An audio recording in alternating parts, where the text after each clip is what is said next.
দিন দিনের গতিতেই চলে যায়, আর যে দিন আমাদের জীবন থেকে চলে যাচ্ছে সেদিন হয়তো আর কখনো আর ফিরে পাবো না। আসলেই তা সত্যি কথা। যদিও আমরা এই যে দিনটা পার করি সে দিনটা আমাদের লাইফে স্পেশাল করে রাখতে পারি না, মেমোরেবল করে রাখতে পারি না।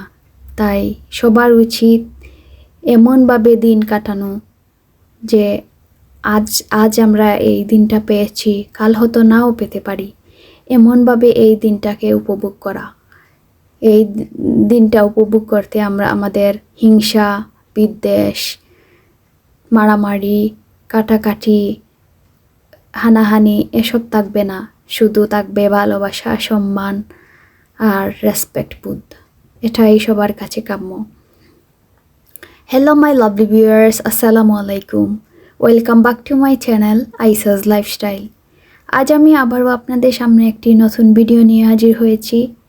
প্লিজ সবাইকে পুরো ভিডিওটি দেখার জন্য অনুরোধ করছি। প্লিজ কেউ স্কিপ করবেন না।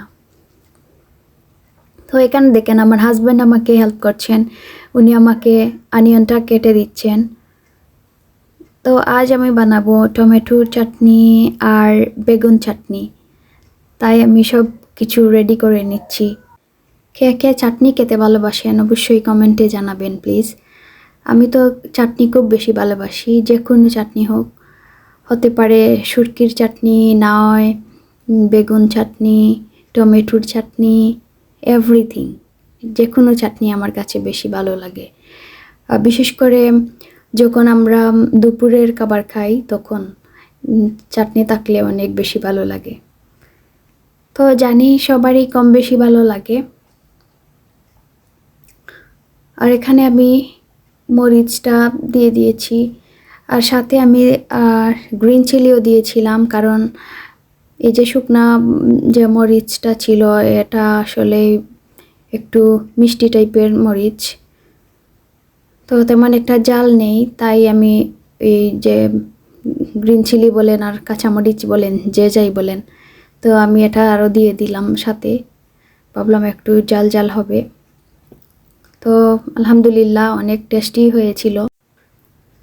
তো বেগুন যেহেতু আমাদের অনেকেরই বেগুনের মধ্যে অ্যালার্জি থাকে, তাই হয়তো কেউ কেউ আছেন বেগুন খান না, বা টমেটো আমার কাছে মনে হয় অনেক মানুষই চয়েস করেন। আর টমেটো আসলেই আমাদের শরীরের জন্য অনেক ভালো, অনেক উপকারী। আমি তো টমেটো এমনি এমনিই খেয়ে ফেলি।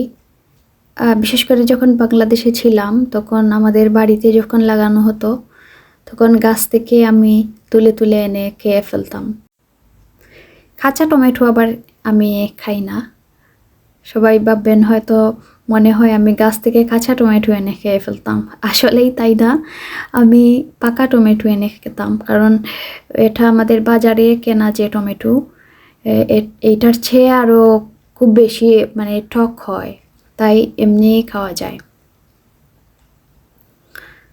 তো কথা বলতে বলতে অনেক কিছুই চলে আসে কথার ফাঁকে ফাঁকে, তো বলেই ফেললাম। আর এখানে দেখেন আমি মরিচটা মাখিয়ে নিয়েছি। আর ভর্তা মাখানোর যে সময়টা, এই সময়টা যখন ভর্তা মাখানো হয় তখন কার কার লোভ লাগে? আমার তো খুব বেশি লোভ লেগে যায়, মনে হয় এখনই আমি খেয়ে ফেলি। তো আমাদের ইউকেতে এখন অনেক ঠান্ডা পড়ছে। তো হঠাৎ করে ঠান্ডা পড়ায় মনে হচ্ছে যেন যে কিছু মানে হয় না, এরকম ওয়েদার চেঞ্জ হলে শরীরটা কীরকম লাগে। এতদিন যা গরম দিয়েছে তা বলে আর বোঝানো যাবে না। একদম মনে হচ্ছে বাংলাদেশে আছি, এই অবস্থা। এভাবে সাফার করতে হচ্ছে, এত এত গরম। যাই হোক, এখন গরমটা চলে গিয়েছে, এখন আসছে আবার ঠান্ডা। আল্লাহ কোন দিকে যাবেন বলেন তো? এই দিকে দেখেন ঠান্ডা আসলে বলি গরম তো অনেক ভালো, আর গরম আসলে বলি দুই যা, গরম কেন এসেছে, ঠান্ডাই ভালো। তো এই অবস্থা। তো আর কি করা যায়, আলহামদুলিল্লাহ সব কিছু মিলাই যখন যে সিজন আসবে সেটার সাথে অ্যাডজাস্ট করার নামেই আমাদের জীবন।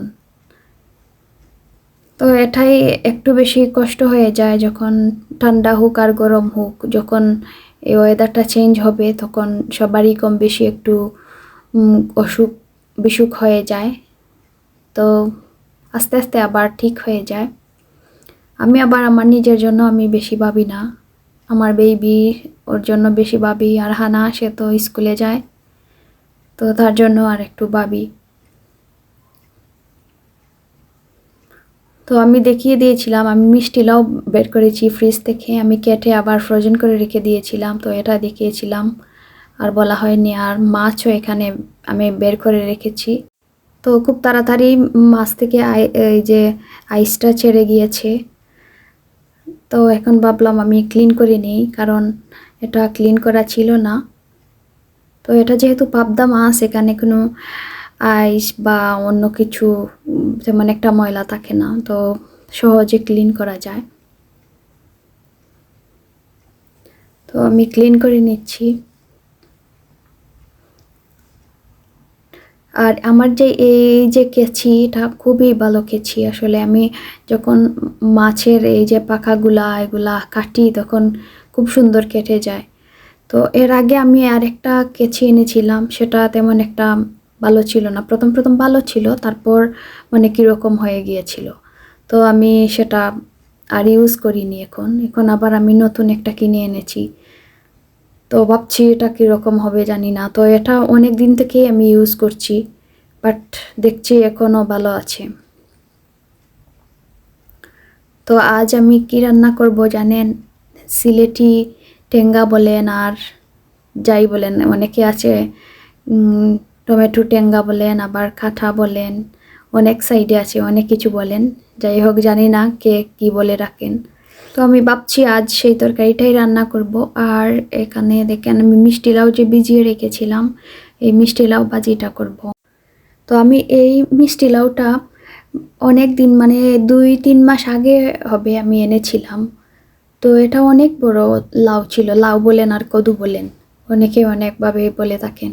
তো আমরা লাউই বলি। তো লাউ এনেছিলাম। তো এটা মানে একসাথে তো আর খাওয়া যায় না। আর মিষ্টি লাউটা তো এত এত মানে আমরা সবাই চয়েস করি না।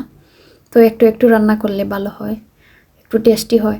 তো আমি এনে কি করলাম, এখানে সুন্দর করে আমি ধুয়ে তারপর মানে কেটে সিদ্ধ না দিয়েই ওই যে ডিপ ফ্রিজে রেখে দিয়েছিলাম। তো এখন দেখলাম অনেক সুবিধা হয়, মানে আমি পিস পিস বের করে আবার রান্না করতে পারি যেদিন মন চায় সেদিনই। তো এটা খুব বেশি ভালো হয়েছে। তো আমি অনেক সবজি ফ্রোজেন করেছি, বাট লাউ করিনি। তো ফার্স্ট টাইম করেছিলাম এই মিষ্টি লাউটা। তো আমার কাছে ভালো লেগেছে। যদি অন্য আর কোনো দিন আমি যাই আর লাউ বা কদু যে কোনো কিছু যদি পাই, তাইলে অবশ্যই আনবো। এনে আমি এভাবেই ফ্রোজেন করে রেখে দেব। আর এটা আসলে আমি দেখছি অনেক হেল্পফুল হয়, মানে তাড়াতাড়ি যদি বের করে পানিতে ভিজিয়ে রাখা মাত্রই মানে আইসটা সরে যায়, আর খুব ইজি হয় রান্না বান্না করতে। তো আমি যখনই বের হই, যদি আমাদের এশিয়ান কোনো দোকানে আমার যাওয়া হয়, তখন যদি আমি সবজি পাই অবশ্যই ফ্রেশ সবজি আনার চেষ্টা করি। এনে আমি এভাবেই ফ্রোজেন করে রাখি। আর এমনিতেই তো ফ্রোজেন তো অনেক সবজি কিনতে মিলে, তো সেটাও রাখি। তো ফ্রোজেন আর ফ্রেশ কেনা খাওয়া অনেক তফাৎ থাকে আর ডিফারেন্ট টেস্ট থাকে। তো আমি মাঝে মাঝে ট্রাই করি ফ্রেশ এনে খাওয়ার। আর ফ্রেশ যদি আমি কিনতে যাই, তখন দেখবেন কিনতে কিনতে মানে অনেক বেশি দেখলে লোভ লাগে যে ওটা কিনি ওটা কিনি, মানে কিনতে কিনতে অনেক কিছু কেনা হয়ে যায়। তখন বাসায় এনে তো আর একসাথে সবগুলো রান্না করা যায় না, তো আবার সেম ফ্রোজেন করতে হয়। তো এখন ভাবলাম যে এটা তো সেমই হয়ে যায়, তো আর কি করা যায়। তারপরেও তো 1-2 দিন খাওয়া যায়। 1-2 দিন না, 1 সপ্তাহ আমি খাই। তারপর যখন দেখি একটু নষ্ট হয়ে যাওয়ার সম্ভাবনা দেখা যাচ্ছে, তখনই তাড়াতাড়ি করে ফ্রোজেন করে ফেলি। তো আমার মতো সবাই মনে হয় এভাবেই করেন, কি আর করবেন। এটা তো আমাদের দেশের মতো না যে যখন ইচ্ছা তখন বাড়িতে লাগানো আছে কিনে আনতে পারবো, বা বাজারে গেলে সব কিছু ফ্রেশ মিলবে আনতে পারবো, এরকম তো আর নয়। তারপরেও আলহামদুলিল্লাহ আল্লাহ যে আমাদেরকে এভরিডে খাওয়ার তৌফিক দিচ্ছেন, খাচ্ছি, শান্তিমতো থাকতে পারছি, এটাই আলহামদুলিল্লাহ।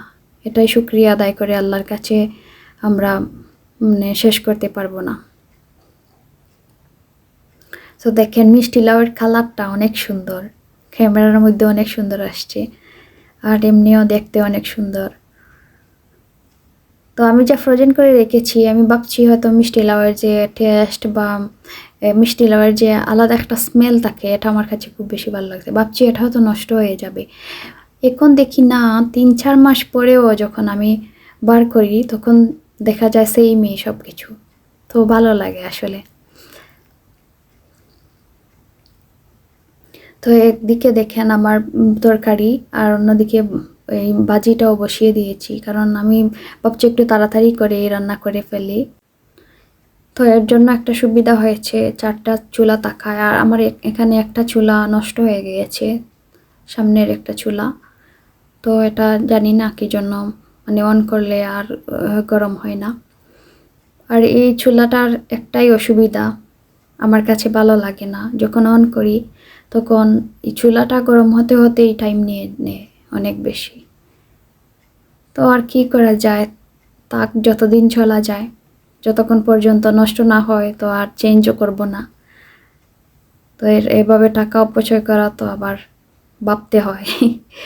আর কেউ কি চায় একটা জিনিস ইউজ করা যাচ্ছে আবার এটা ফেলে দিতে? তো ভাবছি যাই হোক, এটাও নতুন চুলা, তো যতদিন ইউজ করা যায় করব, তারপর আবার যখন আল্লাহ হুকুম করবেন, চেঞ্জ করার তৌফিক দিবেন, তখন চেঞ্জ করেই ফেলবো ইনশাল্লাহ।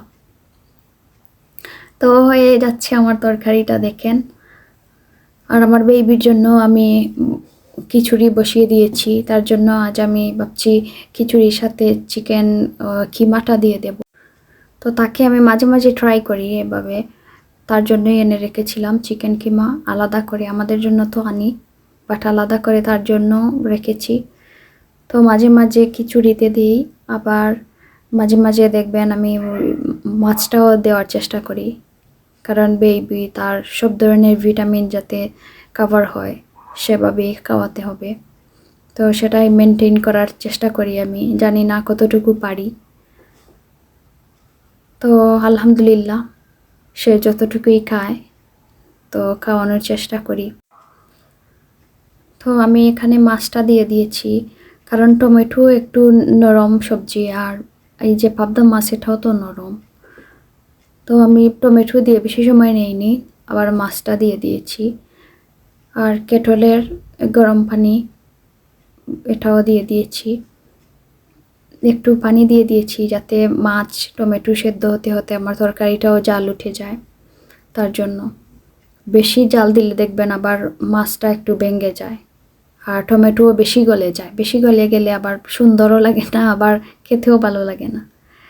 তো এখানে দেখেন আমি আমার বেবির জন্য যে চিকেন কিমা প্যাকেট করে রেখেছিলাম, এখানে আমি বেশি রেখেছিলাম, বাট আমি যখনই তাকে খাওয়ানোর জন্য বের করি ততটুকু আমার তার যে খাবারের মধ্যে দিতে হয় না, আর দিলে বেশি হয়ে যায়। তাই আমি ভাবছি তাইলে আজ আমি আর একটু, মানে এখানে যে পরিমাণ কিমা আছে তো আমি আরও 3 প্যাকেট করতে পারবো, এই পরিমাণেই আমি তার জন্য খাবার বানাই। তো এভাবেই আমি রেখে দিচ্ছি, কারণ এভরিডে দেখবেন বার করার পর যে পানিতে ভিজিয়ে এটা আইস চালাতে হয়, তো অনেক টাইম নেয়।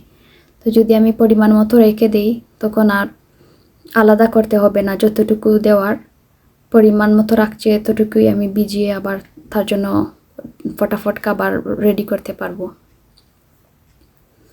তো দেখেন আমি করে নিয়েছি এখানে, আর আমার তরকারিটাও আলহামদুলিল্লাহ হয়ে গেছে, আর আমার বেবির খাবারটাও রেডি হয়ে গেছে। তো আমি আমার রান্না বান্না এখন শেষ করে দেব। আর এখানে দেখেন তার জন্য আমি 3 রকমের সবজি দিয়েছি তার খিচুড়িতে। আগে চিকেনটা, আর একদম একেবারে কম করে আমি চাল দিই যাতে চিকেনের সাথে সেদ্ধ হয়ে যায় ভালো করে, তারপর আমি সবজি দিই। কারণ অনেক খাবারই আছে যে বেশি সেদ্ধ করার ফলে তার ভিটামিন নষ্ট হয়ে যায়। তো চিকেন আর চাল অর্ধেক সেদ্ধ করার পর তারপর আমি তার যে সবজি দেওয়া লাগে ওই সবজিগুলো আমি দিয়ে দিই।